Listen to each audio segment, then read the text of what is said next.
Hello everyone! Ayan, ipakita ko sa inyo ang aking every morning routine. Ay, hindi pala morning kasi minsan kasi ay tatanghalian na tayo sa gising guys. Ayan, bago tayo gumalaw-galaw dyan, syempre ay magkakape muna tayo guys.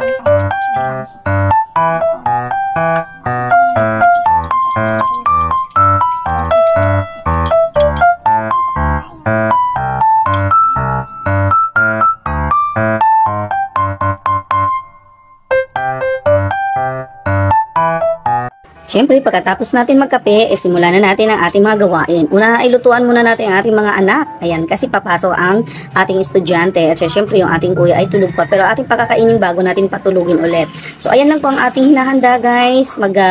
Luto lang ako ng itlog na may sardinas kasi paborito yan ng aking mga anak. Dahil wala nga po talaga pang stock ng aming ref. Yan, tutuusin talaga guys. Wala pa talaga stock ng aming ref. Pero ayan, magluluto tayo. Yan, kung anong meron lang ang niluluto ko guys. Pag hindi ako nakapunta ng palengke.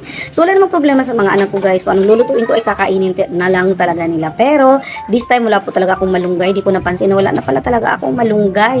Kaya wala akong malunggay na may lalagay dyan sa aking mga luto. So, atin na lang lalagyan ng maraming itlog para protein makukuha pa rin ng ating mga anak.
Yan guys, yan na po yung ating naluto today. Wala tayong malunggay, kaya lang yan lang muna. Kakain na lang yung ating majunak kasi ay may lalakarin. So, tatakpan lang natin ang plato. So, marami tayong hugasan. Hugasan muna natin. Anyway, pure fire yung gamit namin guys. So, hugasan lang muna natin to bago tayong pumupo at hintayin maluto to at aalis na natin. Let's go!